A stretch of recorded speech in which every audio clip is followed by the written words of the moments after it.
이제 제가 본 이슈는 보육 정책에 관한 얘기를 좀 같이 나눠보자라고 생각하는데, 요즘 들어서 그 작년, 올해 이 보육 정책이 어떻게 진행되고 있느냐가 피부에 막 와닿으시죠.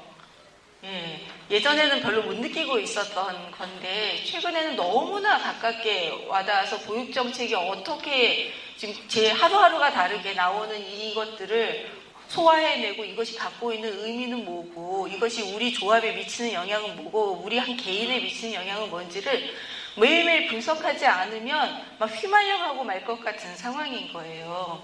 그래서 사실 그동안 법인에서는 크게 보육정책의 문제에서 크게 많이 신경 쓰고 있지 않다가 작년부터는 지금 집중적으로 이제 주목하고 있고, 이 문제에 관해서 함께 대안을 마련하고 문제 제기를 할 수 있는 그룹들과 지금 같이 연대 활동도 같이 하고 있습니다. 가끔 공지에 올라오시는 기자회견이라든가 이런 걸 보실 거예요. 그래서 작년에 CCTV에 관한 건이나 영유아보육법 개정이나 올해 누리과정 문제와 관련된 여러 가지 기자회견이나 연대 활동을 하고 있다는 것을 알고 계시죠? 예.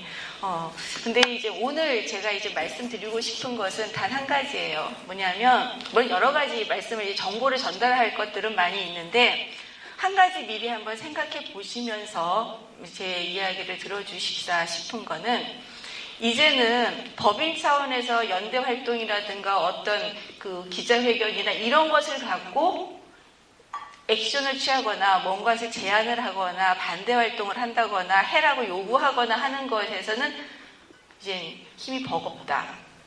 이 수준에서 머물러서는 안 되는 때가 되었다라고 하는 생각이에요. 그럼 뭐가 필요할까요? 이제 필요한 것은 처음 공동육아가 시작했을 때, 공동육아 협동조합을 시작했을 때 했었던 그 마음을 다시 한번 확인하는 일일 거라고 생각합니다. 어저께 이제 우리 장기성 곰식이 운영위원장님이 얘기했던 얘기도 사실 그 얘기이기도 한데, 공동육아 협동조합을 만들었을 때 가장 큰 이유는 이 아이들을 키우는 세상이 변해하고 변한 세상에서 아이들을 살게 하고 싶은데 그것을 누가 하느냐는 거였어요. 누가 해야 하는 걸까? 근데 그 이전에는 그 주체가 없었다는 거예요. 젊은 대학생들이 야학을 통해서 교사 몇 명과 함께 후원자들의 도움을 받아서 그래갖고 세상이 변하지 않는다라는 걸 깨달은 거죠. 아이들이 살아갈 세상은 아이들의 세상을 사랑을 만드는 부모들과 교사들이 직접 해야 할 수밖에 없다라는 것이었고, 그 사람들의 힘을 모아서 협동조합을 만들고 새로운 모델을 만들어서 사회에 보여주고 이렇게도 가능하다, 이렇게 가보자라고 제안하고 그렇게 제도를 바꿔나가는 그 과정들이 우리에게 세상을 변화시킬 것이다 라고 했던 거죠. 실제 공동육아 협동조합은 그 일을 했어요. 그렇잖아요. 20년의 역사 동안 20년 전에 한국의 보육 환경과 지금을 놓고 비교해 본다면 어마어마한 변화가 있었죠. 그리고 실제 부모협동 어린이집이라든가 뭐 이렇게 많은 것들을 거치면서 많은 것들이 공동육아 협동조합이 이루었던 성과들이 제도화되었어요. 그런데 그것들이 역으로 공동육아를 옥죄는 경우도 있긴 하죠. 그렇지만 환경은 굉장히 좋아졌죠. 우리가 누리과정 지원금 문제를 갖고 고민한다고 하는 것은 사실 이전에 선배들이 보면은 참 배부른 고민이야라고 말도 해요.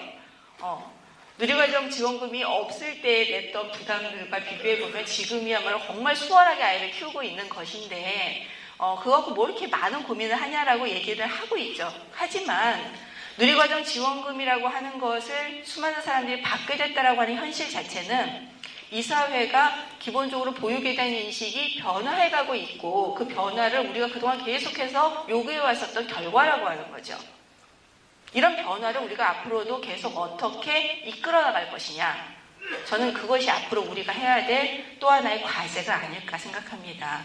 그래서 어떻게 부모들이, 공동육아 협동조합들이, 교사들이 이 변화를 이끌어가는 중심이 돼서 활동해 갈 수 있을까, 어떤 행동을 할 수 있을까를 좀 생각해 봐주시면서 오늘 이야기를 같이 들어봐 주시면 좋겠고, 그것에 대한 행동 결의까지 나올 수 있으면 좋겠다라고 하는 게 지금 오늘 바람입니다.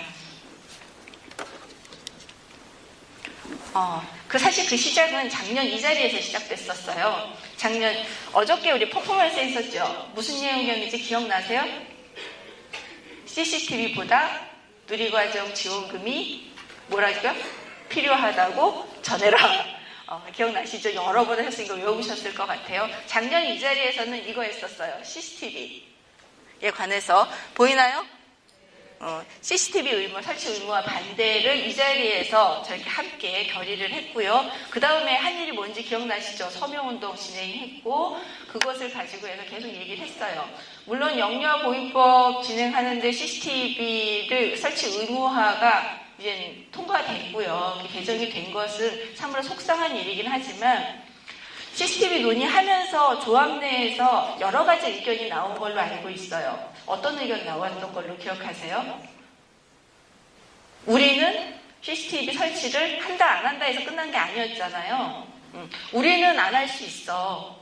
그렇지만 바깥에 있는 다른 어린이집의 아이들을 현실을 놓고 본다면은 그것을 무조건 하지 말아라고 얘기하는 것만으로서 이게 해결될 일이냐. 오히려 너네 잘났다라는 소리를 들을 수도 있을 거야 라고 얘기하면서 이 말을 바깥으로 꺼내는 게 오히려 좀 조심스럽다 라고 하는 의견도 상당히 많았던 걸로 알아요.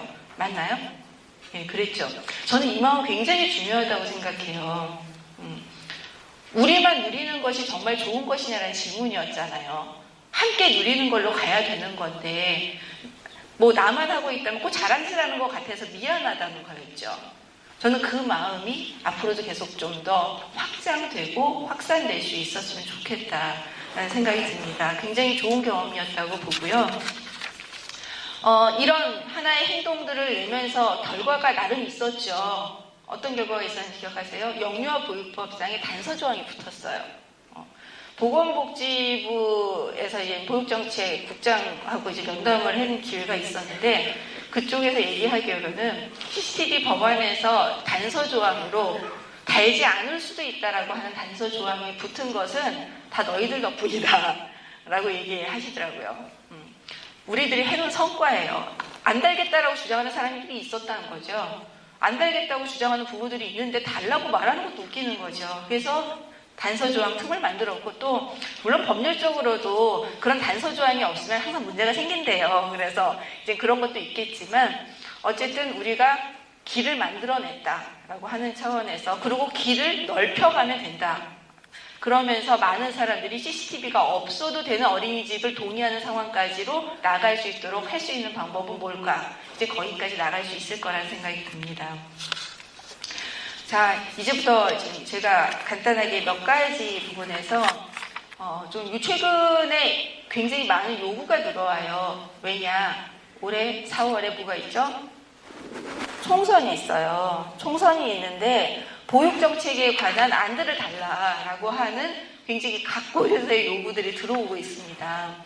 그러면서 우리의 보육정책이라고 하는 것은 인류 공동육아가 그동안 해왔던 성과들을 보편적인 모형으로 만들어내는 일이 보육정책이라고 생각해요. 누구나 할 수 있고 그것으로 가기 위한 과정을 설계해내가는 것. 그것이 보육정책이라고 한다면 이 보육정책을 많이 내걸고 그것을 많이 이야기할 수 있고 논의를 하게 만들고 하는 것이 우리가 이루고자 하는 공동육아 세상, 모두 다 누리는 공동육아라고 하는 저희 비전이 있는데 누구나 누릴 수 있는 그런 공동육아로 나가는 길이 아닐까라고 생각하는 점에서 한 4가지 주제의 방향들을 설정해 봤습니다. 우리가 해왔던 것들의 가장 큰 방향은 들 중에서 이제 한 가지 이 누리과정 지원금 문제와 관련을 해서 많은 사람들이 얘기하고 있는 것이 국가 책임 보육이에요. 근데 국가 책임 보육이 도대체 무엇을 얘기하는 것이냐에 저는 의견이 여러 가지가 있죠. 국가가 모든 걸 다 해줘야 되는 것이냐, 뭐 그런 것도 있지만 저는 보육의 공공성을 위한 기반을 조성하는 것이 국가 책임으로 해야 될 일이다라고 생각합니다. 왜 수많은 아이를 기르는 일은 사회적인 거죠. 그래서 우리는 육아는 사회적인 육아라고 얘기해요. 세상에 함께 아이를 키운다는 거죠. 부모 혼자 아이를 키우는 게 아니다라고 하는 것을 정책으로 받아들이고 그것을 실현하는 것이 보육의 공공성의 첫 번째 일이라고 한다면 그것을 키우기 위한 여러 가지 재정적인 면이라든가 시설이라든가 기반을 조성해야 되는 것은 국가의 역할이라고 하는 거죠.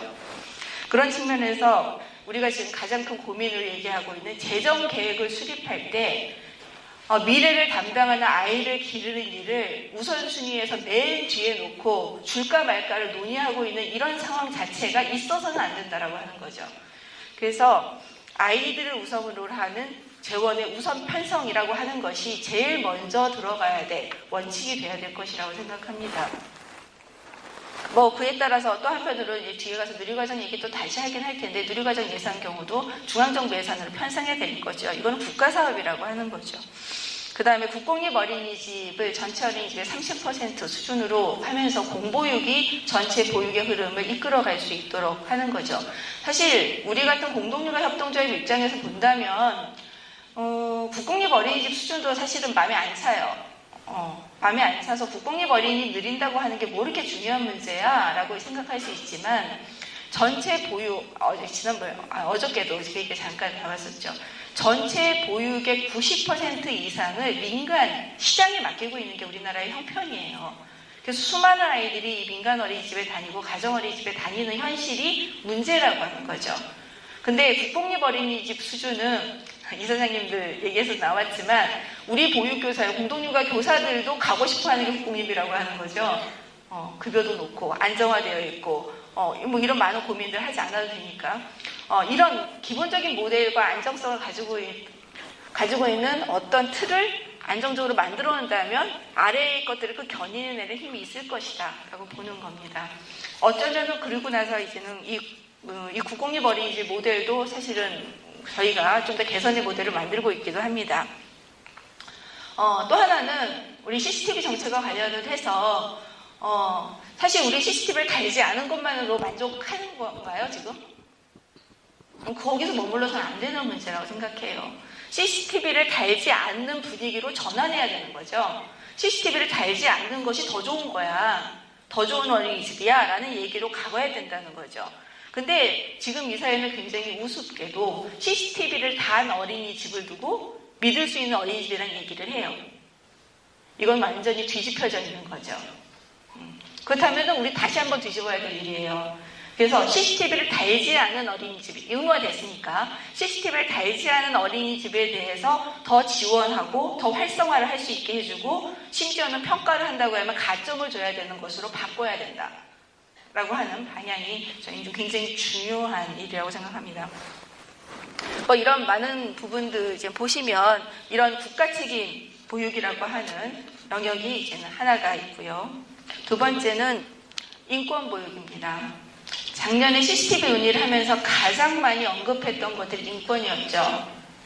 이제 보육이라고 하는 것도 인권이라고 하는 가치를 바탕에 깔고 그것을 실현할 수 있고 그 안에서 당연하게 인권이 실현되는 보육, 오히려 인권을 적극적으로 실현해서 인간의 행복권을 구현할 수 있는 보육으로 가야 된다라고 얘기하는 것이 공동육아잖아요.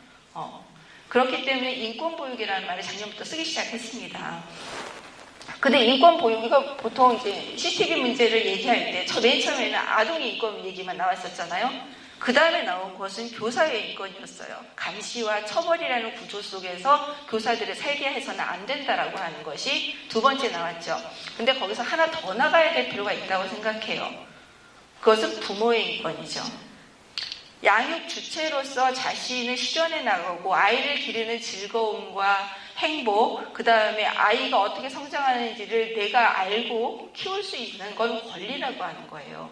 그런 권리를 폐쇄된 어린이집은 그것을 빼앗고 있는 거죠.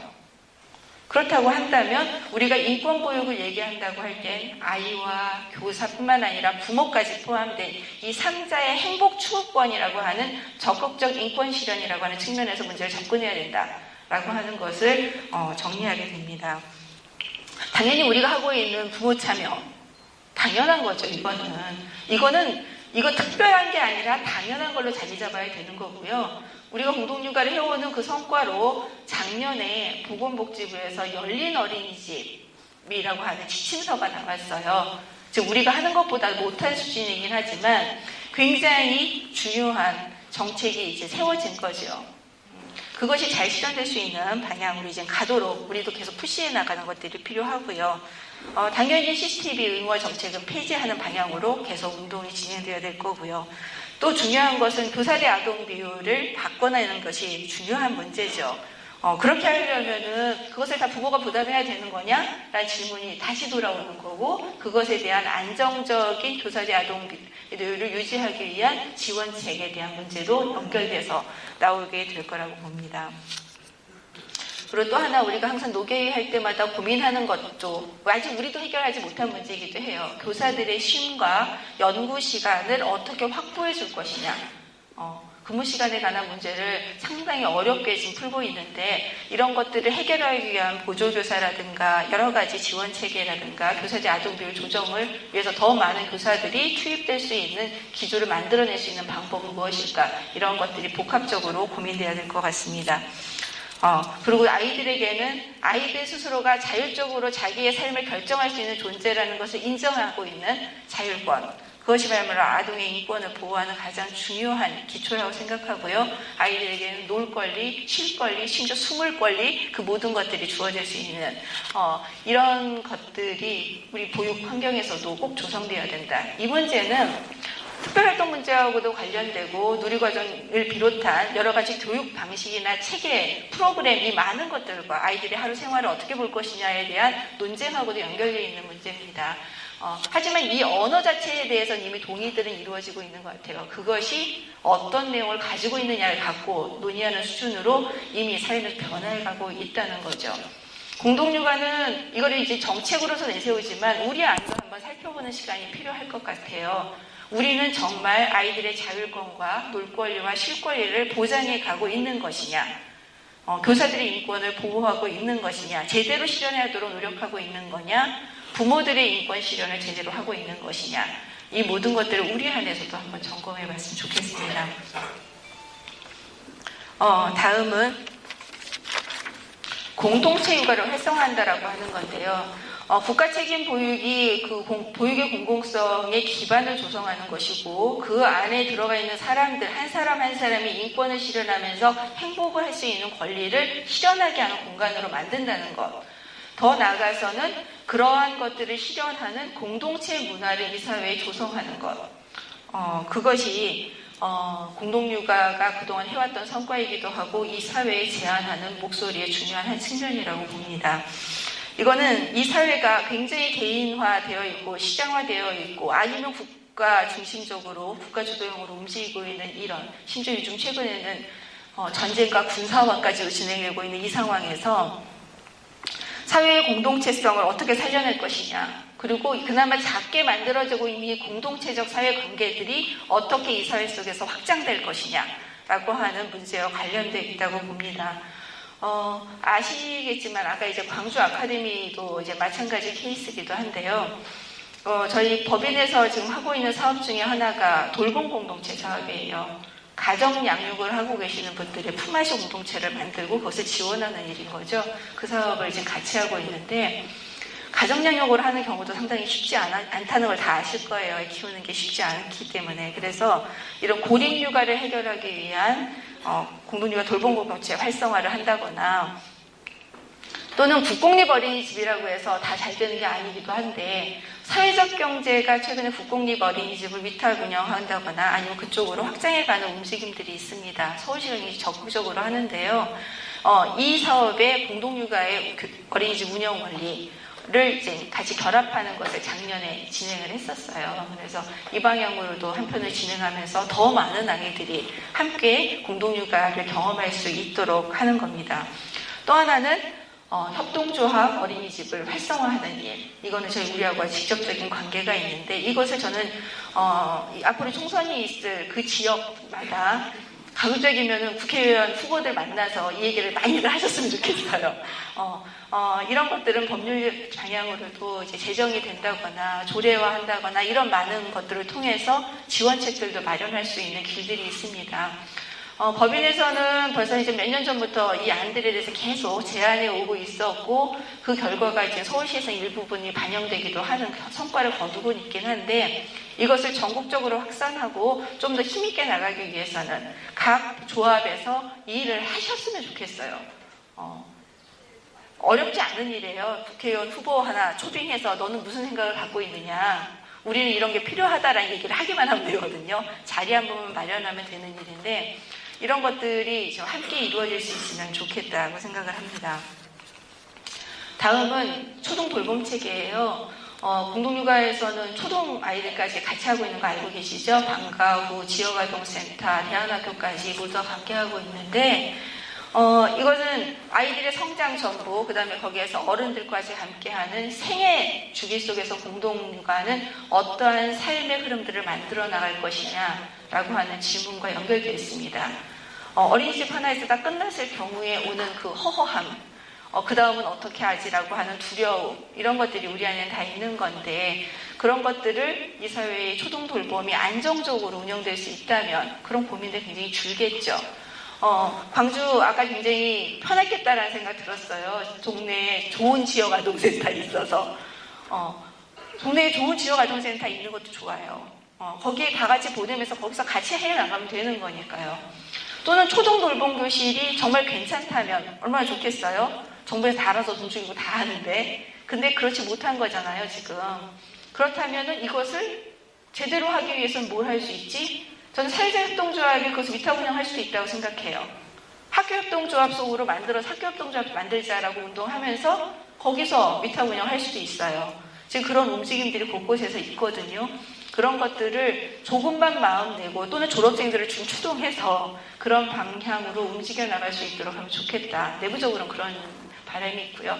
바깥으로도 당연히 이것은 그렇게 돼야 되는 그리고 다양한 학교 밖 활동들을 자유롭게 향유할 수 있는 그런 흐름들이 만들어지는 것이 아이들이 게임에 파묻히지 않고 위험한 곳에 노출되지 않고 학원으로만 뺑뺑이 돌지 않고 자기가 원하는 삶을 찾아갈 수 있는 그 수많은 즐거움을 느끼면서 살 수 있는 초등기를 만들어내는 밑거름이 될 거라고 봅니다.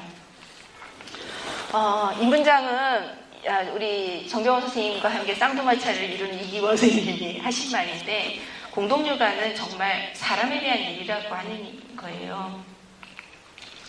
아이들이 정말 스스로 소중하기를 깨닫고 남도 소중하다는 것을 알게 되는 것, 거기서부터 인간 존중이라고 하는 것에서부터 사회는 변할 수 있다라고 한다면 우리는 그 시작을 이미 굉장히 크게 이미 하고 있다는 거죠. 하루하루의 생활 속에서 이 만들어진 생활 속에서 물론 부족하고 항상 문제도 발생하고 하지만 이만한 집단 없어요. 공동육아 부모들만큼 부모다움을 실현하면서 살고 있는 집단이, 그것도 집단화된 사람들은 한국 어디에도 없다라는 사실. 근데 이 사람들이 조금만 마음을 내서 사회적인 의사표현을 하게 될 때 그 파급력은 그래서 클 수 있다는 거예요. 아무리 누리과정 지원금을 가지고 그 사람들이 집회를 몇천 명이 모인다고 해도 거기 모인 사람들은 모두 다 원장들이에요. 민간 어린이집 원장들. 어린이집 운영 안 될까봐 걱정해서 모이는 사람들 뿐이라고 하는 거죠. 언제 한번 부모들이 나선 적이 없어요. 그런 면에서 이제 우리는 우리가 해왔던 것들, 우리를 지키기 위해서라도 뭔가 액션을 취해야 될 시점이 온 것 같습니다. 그래서 이 그림 굉장히 좋아해요. 이 그림을 두고서 참 많은 생각을 하는데 이 사회는 아까 잠깐 말씀드린 것처럼 국가와 시장이 지배하고 있는 거죠. 그 사회에서 공동체는 다 깨어져 나가고 없었어요. 근데 20년 전부터 그것들이 다시 복원되고 새로운 공동체들이 만들어가기 시작하고 있는 거죠. 사회적 경제라는 말이 너무나 당연하게 쓰이는 시점까지도 왔어요. 그 시점까지 오는데 공동육아가 그에 기여한 바는 어마어마합니다. 지금 여기에 모이는 이 사람들 뿐만 아니라 현재 공동육아 부모들 뿐만 아니라 그 졸업생들이 20년 동안 쌓여왔던 거예요. 그 사람들이 각각의 부분에서 이 활동을 해오고 있습니다. 외롭지 않아도 돼요. 굉장히 많은 사람들이 있죠. 그러면서 이 공동체 영역을 만들어 왔는데 그러면서 이 언어들에 대한 생각을 좀 해봤어요. 아이를 기르는 일 자체는 사회적이어야 된다라고 하는 사회적 육아, 그렇다면 그것을 어떻게 사회적 육아로 가야 될 것이냐라고 제안됐던 것들이 공동육아죠. 함께 키워야 된다.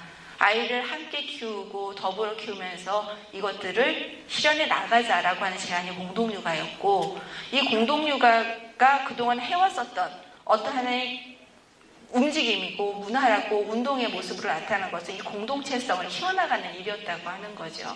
그래서 이 사회에서 이 공동체 육아의 영역을 점점 키워나가면서 이 사회가 전체적으로 공동육아가 실현될 수 있는 방향으로 사회를 변화시키는 일이 그동안 공동육아가 해왔던 일이고 앞으로도 해갈 일이라고 생각해요. 지금 어린이집에서 아이를 키우고 정성껏 키우는 그것을 참 잘해낼 때 그건 자연스럽게 실현될 거라고 생각해요. 내가 어린이집에서 아이만 키우고 있다는 것에 대해서 위축당할 필요는 없어요. 그것도 쉽지 않잖아요.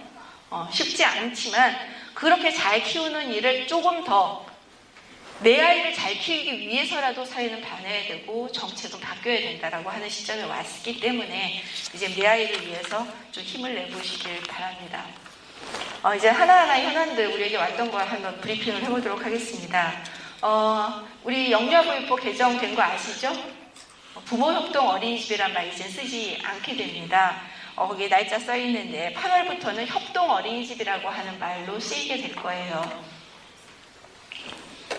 이거는 파일로 해서 다 올려놓을 테니까 그때 참고하셔도 됩니다. 그렇게 했고 이제는 여기서 보면은 우리가 사회적 협동조합 논의하면서 하던 그 걸림돌로 얘기되었던 부모만으로 해야 된다라고 하는 것에서 부모와 교사까지 조합원이 될 수 있는 것을 여는 그런 법 개정이었습니다. 그리고 이제 우리가 앞으로 할 일은 후원자 조합원까지 확대하는 일을 이제 또다시 시작해야 되는 거죠. 하나하나 열어가는 과정이라고 생각해요. 사실 우리가 해오고 있는 일은 이미 거기까지 다 하고 있는데 제도가 그것을 이제 막고 있는 상황에서 뚫고 나가는 그런 일들을 하면서 우리가 갖고 있는 모습을 제도 속에 구현해내는 것이라고 생각합니다. 두 번째는 작년에 이제 갑작스럽게 굉장히 그 충격처럼 와닿았던 부모협동 어린이집이 한 지역사회 보육수요의 틀 안으로 들어가서 설립조차도 하기 어려워진 상황이 생겨버렸어요. 이 얘기는 또 뭐냐면은 정원을 늘리고자 하는 어린이집에도 똑같이 적용되는 케이스예요. 뭐 터전을 옮기거나 아니면 정원을 늘려서 좀 더 그 규모를 키우려고 고민하고 있는 곳들이 다들 막아버렸죠. 그래서 작년에 이 문제를 가지고 적극적인 좀 제안도 했었고 문제 제기도 하면서 구두로는 이것에 대해서 해결을 해주겠다라고 하는 말을 듣기는 했어요. 근데 이제 아직 보육교육 지침이 나오지 않은 상태에서 이것이 실제 어떻게 되고 있는지는 아직 파악은 못 되고 있어요. 그래서 지금 하나 부탁드리고 싶은 것은 그에 해당되는 어린이집이라는 조금 더 적극적으로 아니면 그냥 마음을 내서 이것이 우리에게도 닥칠지도 모르는 일이야 라고 하는 생각 또는 더 많은 공동육아가 생기길 바라는 마음에서 보건복지부에 전화질의 운동을 하면 어떨까 생각합니다. 지금 걸리고 있는 어린이집들이 좀 있죠. 정원에 관해서 걸린다거나 그런 고민을 하고 있는 곳들은 좀 적극적으로 문의를 해주세요. 이 문제 빨리 해결하고 꼭 고쳐달라고 얘기하고 어떻게 바뀌었는지 확인하는 전화 운동들을 좀 같이 시작했으면 좋겠습니다. 사실 이런 게 저는 운동이라고 생각해요. 우리가 참여하는 운동이죠. 다음 아까 CCTV 의무화 잠깐 얘기했는데 299%의 어린이집에 설치가 됐어요. 우리는 그에 벗어나 있지요. 그동안에 이제 우리가 이걸 갖고 진행하면서 했던 성과는 공동육아 협동조합 어린이집은 모두가 CCTV를 달지 않았다라는 거예요. 그건 놀랍잖아요? 우리 박수 한번 치고 갑시다. 정말 대단한 성과를 거둬냈다고 생각해요. 그리고 저희 국공립 어린이집 위탁 운영을 하고 있어요. 새로운 모델 개발을 위해서 하고 있는데 그 위탁을 하고 있는 어린이집 두 군데도 국공립 어린이집에는 CCTV 달지 않기로 결의를 했어요. 국공립 어린이집에서 그럴 수 있었던 힘은 공동육아 협동조합이 받쳐졌기 때문이죠. 여기서 그렇지 않으면 국공립 어린이집이 어디 엉간산시 내밀기나 했겠어요.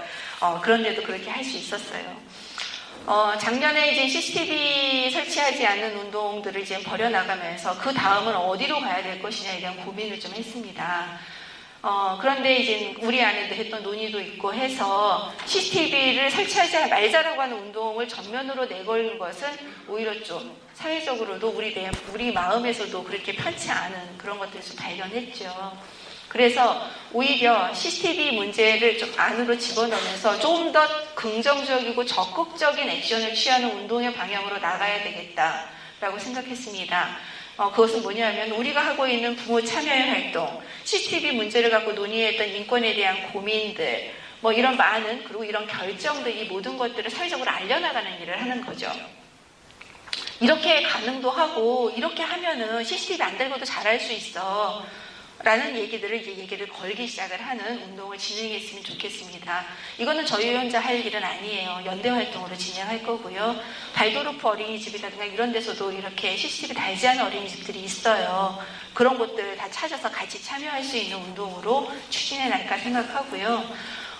근데 거기에서 그게 되려고 하면 일단 홈페이지 하나 만들고 시작하려고 하는데 거기에 그 컨텐츠를 누가 채워야 될까요? 그쵸?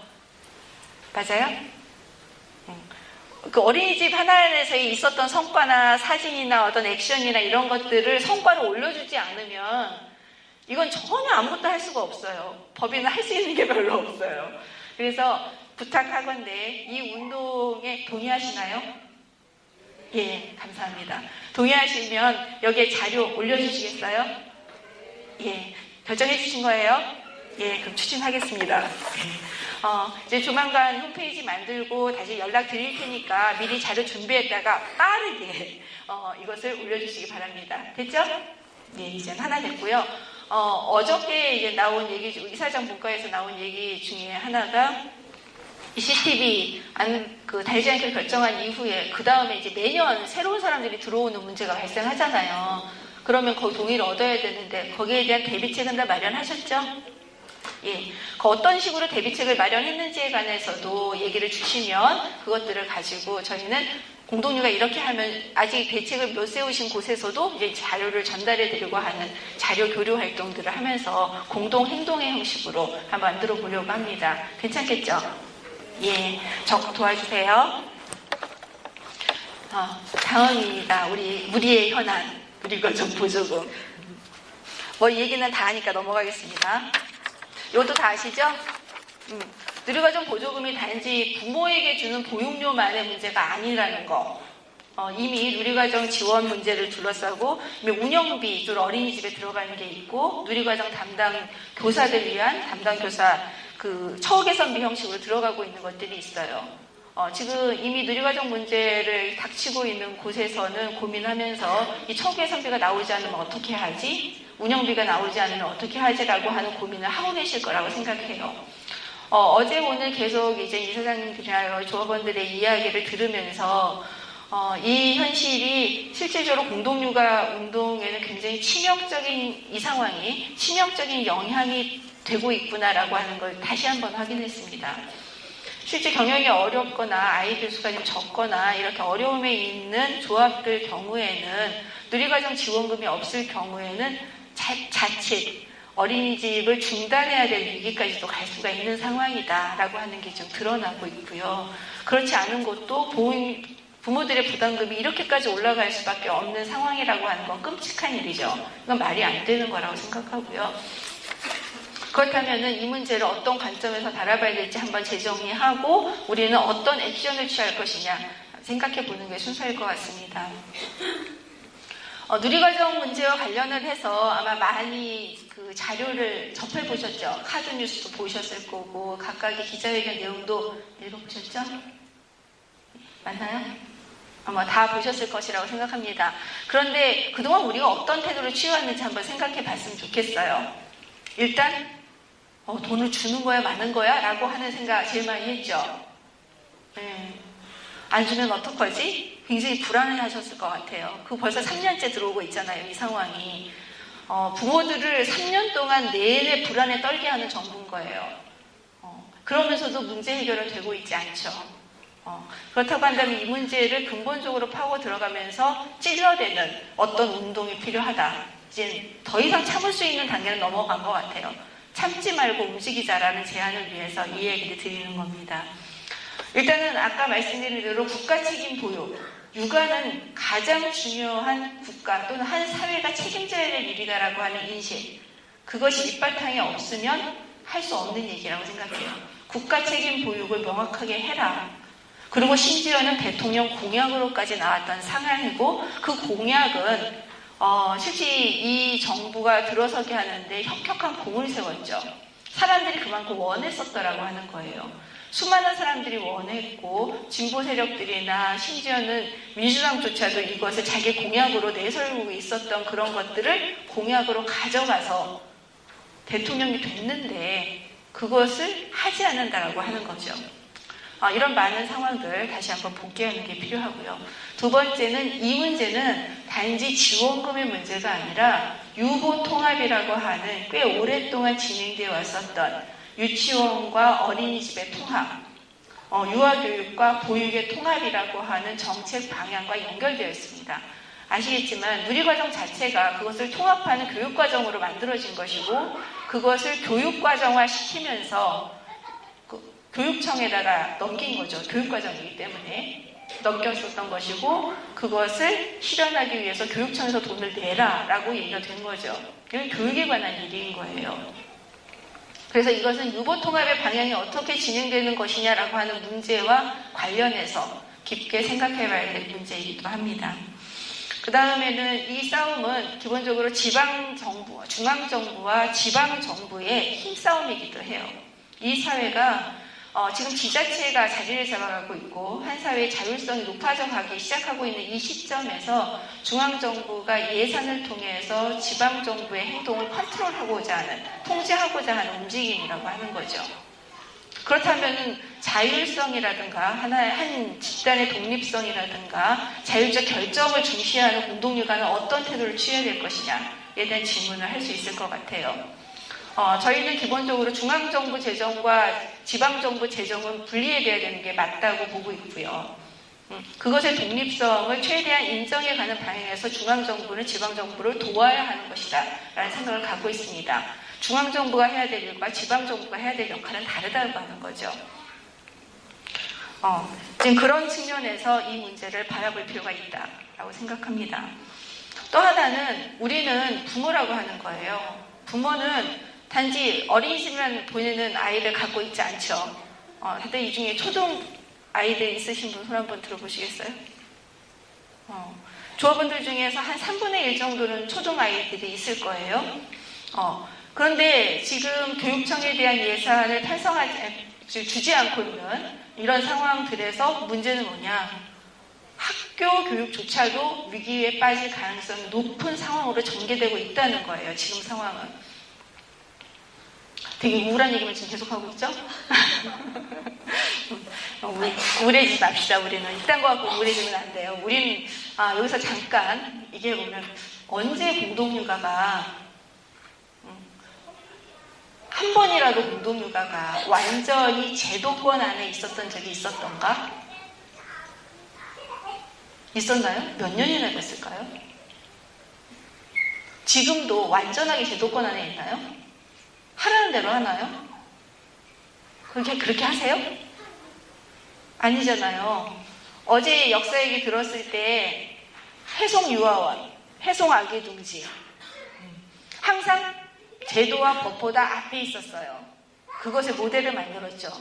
공동육아 협동조합. 마찬가지지 않아요? 언제나 법의 조직이었어요. 제도가 없었던데 제도를 만들게 만든 거죠. 이 제도라고 하는 것은 어떤 모델이 보편적으로 실현될 수 있는 방법이 제도예요. 그런데 그 제도를 만들어낸 것은 공동육아가 그동안 세상을 이끌어가고 있었다는 얘기인 건데 우리는 이 시점에서 어떤 세상을 또 한 번 이끌어 나갈까? 우리는 늘 제도 밖에서 제도를 견인하는 조직이다 라고 하는 자부심 잊지 않았으면 좋겠어요. 맞아요? 못 믿겠어요? 예. 한번 생각해 보세요. 내가 살고 있는 모습이 늘 다르다고 생각하시잖아요. 그 다름은 뭘 얘기하는 거냐? 내가 지금 세상을 변화시키고 있다는 얘기예요. 이미. 저는 공동육아 구성원들이 이 부분에 대해서는 무한한 자부심을 가져도 된다고 생각합니다. 제가 사실 어린이집 부모로 출발해서 여기까지 온 이유 중에 하나도 그건데 우리가 생각해왔던 그 많은 것들이 실현돼가는 과정들을 보면서 공동육아가 추구해왔던 이 가치가 이 사회에 얼마나 소중한 것인지 그런 것들을 내내 확인해왔기 때문인 부분이에요. 저는 여러분들이 그 확인하는 작업을 내부적으로 좀 하셨으면 하는 바람이 있습니다. 사실 사역 논의는 그런 것들을 해보셨으면 하는 바람에서 제안했던 것이고요. 많은 조합들에서 그런 성과를 거두고 계시죠. 자, 계속하겠습니다. 그런데 그래서 좀 힘 좀 내시라고 말씀드린 거고요. 힘 좀 내볼까요? 우리 아자 한번 합시다. 안 되겠다. 자, 하나, 둘, 셋 하면 아자 하는 거예요. 하나, 둘, 셋, 아자! 한 번 더 할까요? 하나, 둘, 셋, 아자! 한번 해보자고요. 이제부터 우리 해보자 얘기 들어갈 겁니다. 자, 이제 그런데 이제 공동육 안정성 문제가 이 문제와 걸려져 있는 거예요. 그렇다면 이게 어쩔 수 없죠. 나가서 해야지. 자, 다음으로 가겠습니다. 또 하나의 요즘 걸림돌이 또 나타났어요. 맞춤형 보육이 문제가 되는 조합이 있으면 한번 손들어 봐 주실래요? 없어요? 몰라서 그러시는 거예요? 올해 적극적으로 맞춤형 보육 시작하겠다고 나섰어요. 말 좋죠? 사람들의 상황들의 형편에 맞춰서 보육을 하겠다라고 하는 말 굉장히 좋잖아요. 시간이 연장이 필요한 사람들은 연장을 할 수 있게 해주고, 일을 갖고 있는 부모들은 그에 맞춰서, 가정양육을 하는 사람은 그에 맞춰서 하는 방식으로 가겠다라고 하는 이 표현의 말들을 놓고 보면 사실 큰 문제는 없어 보여요. 그런데 이게 지금 굉장히 큰 논쟁거리가 되고 있다는 거죠. 왜냐? 바로 이제 시간 운영의 문제입니다. 이게 돈을 주고, 정부에서 돈을 주고 안 주고의 문제와 물론 관계되어 있기 때문이에요. 예를 들면은 가장 큰 문제는 전업주부들의 경우에는 어린이집에 아이들을 7시간 이상 못 보내게 돼요. 딱 못 받아주는 방법이에요. 그러면 그 시간에 맞춰서 지원도 나간다는 얘기인 거죠. 전업주부의 경우는 뭘 받죠? 양육수당을 받아요. 양육수당도 좀 높여주겠다는 얘기를 하고는 있긴 하지만 이런 많은 것들이 실질적으로 일일 반일을 운영하고 있거나 조합 안에서 전업주부가 있거나 아니면 휴직을 하게 되는 사람이 생긴다거나 이렇게 상황의 변동이 일어날 때 그 사람이 낼 수 있는 보육료, 그 아이가 어린이집에서 있을 수 있는 시간 이런 것들에 대한 영향을 받게 되는 거죠. 지금 실감 나시나요? 그래서 이 문제는 남의 문제가 아니니까 꼭 한번 챙겨서 우리 안의 조합의 현실은 어떠하고 이런 것들이 영향을 받을 때 어떤 문제가 발생할지 재정계획상에서 문제가 발생할 수도 있고요. 아이들이 어린이집에 있을 수 있는 시간 문제도 관련되어 있고요. 많은 활동에서의 차별을 주는 거예요. 차이를 주는 거죠. 이런 정책이라서 공동육아 경우에는 종일제를 원칙으로 하고 있는데 이런 것들을 어떻게 안에서 조정해낼 것이냐 문제도 이제 크게 많은 문제가 이제 발생을 합니다. 기본적으로 전업주부와 그 취업주부를 구분하는 정책이 계속 취해지고 있어요. 경기도는 아예 패러다임이 그렇게 되어 있고요. 이제 이런 상황인데 사실 여성들이 전업주부라고 해도 완전히 전업주부는 아닌 거죠. 대개의 경우는. 또 그것도 이제는 남성과 여성을 구분하는 정책이에요. 이건 또한. 여성들은 집에서 기본적으로 아이를 보는 존재다라고 생각하고 있는 발상인 거기도 하고요. 그런 발상 문제를 떠나서 이런 것들이 갖고 있는 것들은 한 터전에서도 구분하게 되는 거예요. 맞춤형 반이 따로 있게 되는 거예요. 종일반이 따로 있고 일찍 가는 아이 반이 따로 있어요. 그러면 공동육아의 기본 원칙상 가장 해서는 안 되는 일을 해야 된다는 거죠. 먼저 집에 가는 아이들과 늦게 집에 가는 남는 아이들 이런 것을 없애기 위해서 공동육아의 종일제 원칙이 세워진 거였거든요.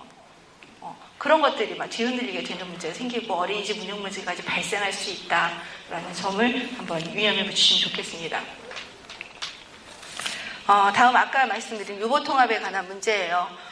벌써 어느새 2014년부터 16년까지의 정책 추진, 3단계 추진 과정에서 마지막 해에 도달해서 올해는 유보통합을 완성한다라고 이제 계속 강조해 가고 있습니다. 밀실에서 행정이 이루어지고 있는 거고요. 그런 상황에서 지금 계속 문제 제기를 하고 있음에도 불구하고 도대체 전체의 로드맵이나 이 그림이 실질적으로 보여지지 않고 숨어서 진행되고 있는 상태인데 큰 흐름을 보면 이 누리과정 얘기 나온 것처럼 유치원의 형식으로 유치원과 같은 학교 교육 체제의 틀에 들어가는 거죠. 교육부가 주관하는 방식으로 가게 될 것이다라고는 암묵적인 흐름이 형성되고 있어요. 그래서 교육교사들 아마 터전에서도 유치원 교사 자격증을 따기 위해서 노력하는 교사들 상당히 있을 거라고 알고 있어요. 알고 계신가요? 이제 그런 분들이 제법 있습니다. 이런 것들 미리 걱정하고 있는 거죠. 사실은 뭐 따놔서 나쁠 건 없지만 그렇긴 한데 현재 유보통합 문제에서 가장 핵심적인 부분들은 사라지고 없어요. 형식적으로 지금 아이사랑카드에서 아이행복카드로 바뀌었죠. 이게 바로 이제 유보통합 과정입니다. 알고 계셨어요? 알고 계신 분들 있겠고 모르실 수도 있겠는데 이걸 왜 바꿨냐면은 유치원에서 쓰는 카드와 어린이집에서 쓰는 카드가 달랐어요. 근데 카드를 통합한 거예요. 또 하나는 뭐 평가체제에 대한 통합이라든가 아니면은 뭐 이제 공시 방법에 대한 통합이라든가 이런 행정적인 것들의 통합은 이미 다 거의 끝나가고 있는 상황이고요. 이제 마지막에 남아있는 것들은 어떤 시설들로 운영해 나갈 것이냐, 그 다음에 이것을 주관하는 부처를 누구로 할 것이냐만 남아있는 상태예요. 근데 그것이 참 결정적인 영향을 미치게 되는데 거기서 가장 결정적으로 빠져있는 논의가 있어요. 아이들에 대한 게 빠져 있습니다. 논의 과정에서. 보육의 전달체계 중심으로 모든 얘기가 진행되고 있고요. 실제로 어린이집이라든가 뭐 이런 유치원의 시설 중심으로 논의가 되고 있어요. 거기에 부모와 교사는 완전히 빠져요. 부모와 아이는 완전히 빠져 있습니다. 지금 논의 과정에서. 근데 실제로 공동육아의 이제 시작을 놓고 본다면 가장 관심 있게 본 것은 아이들의 존재 조건이었어요. 일하는 부모와 살고 있는 아이들의 삶은 어떠한가라는 거죠. 다르죠. 근데 일반적인 유치원 구조 한번 생각해 보세요. 오전에 누리과정을 포함한 교육과정을 하고 점심을 먹고 나서 오후 시간은 방과후로 규정이 돼요. 방과후가 규정이 되고 방과후 활동 중에서 특성 활동이라고 하는 학원 프로그램 같은 게 이제 진행이 되죠. 특별 활동이 진행되는 것이 일반적인 유치원 시스템이에요. 이것은 학교 교육 시스템 속에 들어가 있는 거죠. 유치원, 초등 이 구조 속에 있는 거거든요. 거기 그 틀 속에서 우리 아이들을 집어넣는다고 한번 상상해 보세요. 어떨지. 사실은 그렇기 때문에 유치원 과정에 대한 비용 부담 따로 있고요. 그때 유치원을 보내시는 분들은 방과후 부담 따로 있고요. 특성화 교육에 대한 학원비 따로 내요. 이런 삼중 구조라서 유치원 보내는 돈이 많이 든다는 얘기를 많이 하는데 겉보기에는 안 그런 것처럼 보이죠. 그래서 유치원 종일보육이라고 하는 얘기 나오는데 유치원 과정에서 종일보육이라는 것은 그런 방식으로 진행되는 종일보육을 의미해요. 근데 우리는 어떠냐는 거죠. 아이들이 하루에 이곳은 우리에게 어떤 곳이죠? 우리의 터전은 아이들에게 뭐예요? 집과 같은 곳이어야 된다라고 생각을 하고 있는 거예요. 아이들이 뒹굴고 놀고 숨쉬고 자고 빠대고 때로는 싸우기도 하고 때로는 배움이 일어나기도 하고 이러는 많은 보육과 교육이 통합되는 생활과 통합되는 그런 공간 속에서 아이들이 행복하게 살 수 있을 것이다.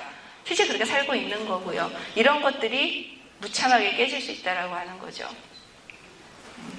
그래서 양육주체의 행복이라고 하는 문제에 대해서는 보이지 않고 그냥 문제가 있으니까 해결한다라고 하는 그것도 돈에 따라서 재정 합리화의 방향으로 해결한다는 논의로 진행되고 있고요. 그리고 아이들의 생활이라고 하는 것보다는 학교 시스템화 시키는 것에 집중되어 있습니다.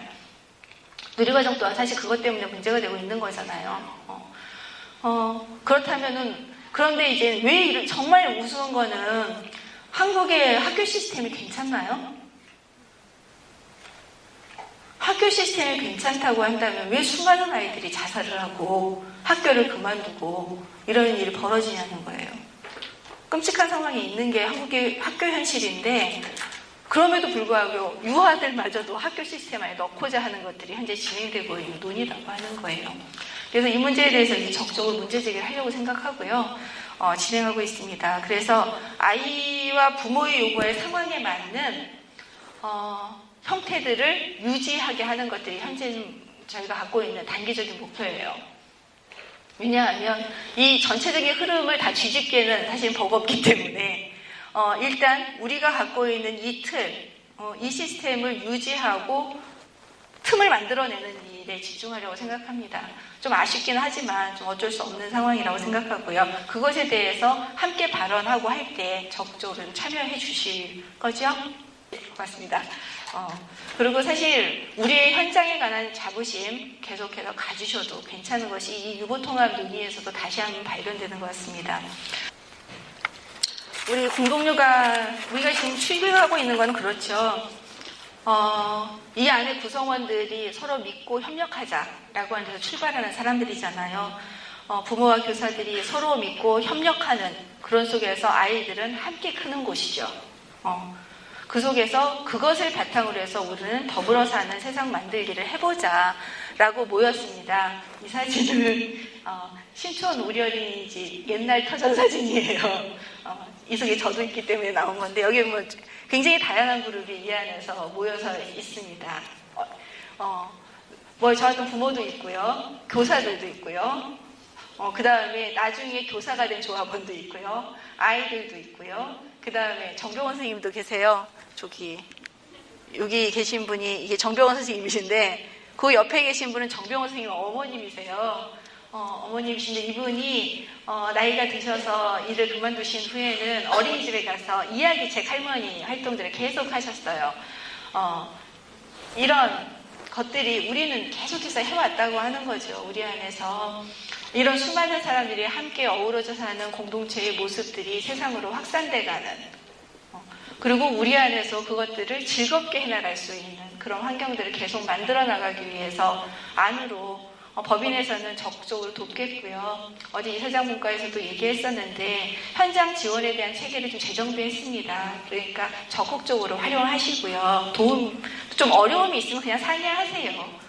상의해서 많이 도와드리려고 노력하니까 안으로는 그걸 정비해 나가는 한편으로 우리가 가지고 있는 정말 아름다운 가치와 행동, 이미 실천하고 있는 그 모습들을 세상에 알리고 세상을 더 좋게 만들어 나가는 일에 함께 하시죠. 그럴 거죠?